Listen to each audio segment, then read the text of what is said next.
V12. A red-tailed Mustang. C model. That in itself is weird.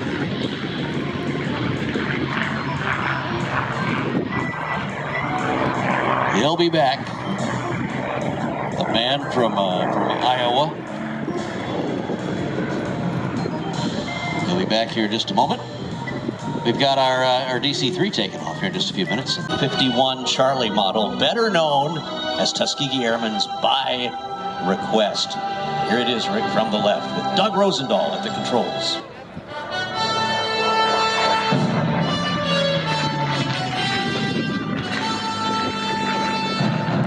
+400 miles per hour as he screams toward the heavens, the home now of the majority of our Tuskegee Airmen. These men were sent down there to take part in this experiment that was designed to prove that a black man could not fly. And boy, did they get that wrong, Rick Peterson. No kidding. I'm telling you what, men like the late, great Charles McGee and so many others who accepted this challenge and went down there and proved the whole world wrong. And they did it down there, right down there at Tuskegee, Alabama, at Moon Field. This airplane painted to honor those men. Rolls-Royce Merlin engine from the right. The mighty Mustang.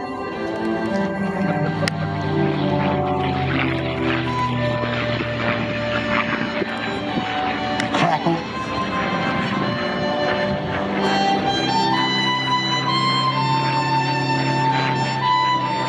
Technically, almost the first jet engine. Well, when you start talking about that, I was just thinking about that. I was just Meredith effect thing. Well, let's talk about that, because the bottom of this airplane, we talk about bringing the design forward. The bottom of this airplane, there's the pants, doesn't it, when you get it just right? The air coming up the back is going up faster than it's coming in the front, and it gave it a little push. It gave it a little extra. Just a little bit of a bump. And it made a neat sound, too. See it right now up there when it comes back around the corner. So, yeah, 1940, I said 42 when it really got going, but 41 was when the idea was hatched that black men could not fly a fighter. So they proved them wrong down there. Son, the story of the Tuskegee Airmen is being played right back there, right now, as well as the story of the women air service pilots, the WASP pilots from back in World War II. Coincidentally, right before they won the Congressional Gold Medal and all of the accolades, and even the Tuskegee Airmen won, the Tuskegee Airmen and the WASP all became friends, and they had such a unique kinship after overcoming and rising above all that they did during World War II. Those lasting relationships late in their life meant so much to them, and it was so cool to get to see them hang out at events just like this together. We're lucky in our positions, too, to have been able to meet some of these guys and women. Oh, my gosh. Isn't that the truth? And they were very special people. I was talking yesterday about a show that I was doing at the heart of our nation's capital back there in Washington, D.C. Charles McGee, at this point, late in his life, in his late 90s, still driving himself. His son shows up. He's at the pilot briefing, and I look over at his son, who is retired as a commercial pilot at this point. Looks at me and I said, "Where's Dad?" And he goes, "He's driving himself in rush hour DC traffic." Never giving up, never backing down from that independence and that challenge. And did you see him on the State of the Union address? Remember that a few years ago? Yes. The president promoted him from colonel to brigadier general, and he's standing there with his grandson. He stands up and salutes, and they'll have that first tea party. It continues today with Rising Above right now with the Tuskegee tribute here from all of those great men who made this nation what it is today. We stand on their shoulders, and we stand here today to celebrate their history, the Women Air Force Service pilots' history, and so many more. It's a great day to be here, Rick Peterson. And some of the stops that we've had along the way were the median age now of a World War II veteran on C model. All right, Doug, go ahead. What's up? Well, it's a beautiful day at Dayton. We'd like to welcome everybody out to the air show.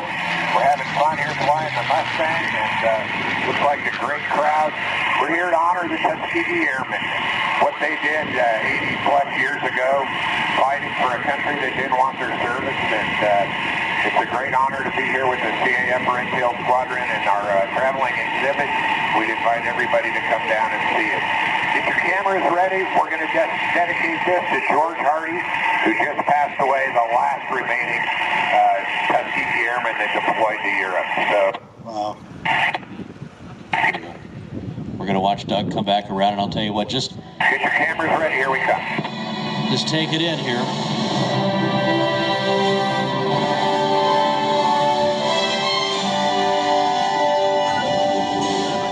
Doug is such an appreciator of the history, too. Telling these stories, that big booming voice of his. Rick, I don't know what you're talking about. As he comes back around here with by request. We'll give you a I'll tell you top what. side. You've got a veteran in your family, stand up, ladies and gentlemen. If you're proud of the Tuskegee Airmen, stand up, and let's give it up for him one last time here. In tribute of George Hardy. Make some noise for your Tuskegee Airmen, ladies and gentlemen. Soon this will be the sound of their voice, that mighty Mustang.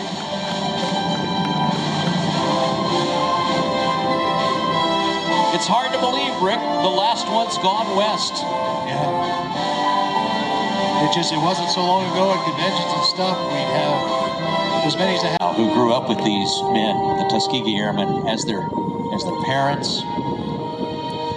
Man, that story just gets rich. When you go down to Mooten Field on your summer vacation, you drive through Tuskegee, you see the Edmund Pettus Bridge not far from there. And I'm telling you what, the civil rights history of this country is just spectacular to go read and soak up. You gotta pay the tribute. You gotta go down there and see it. And this airplane today stands as a reminder of that enduring legacy that the Tuskegee Airmen brought. Go see the movie that's here on the field and take it in.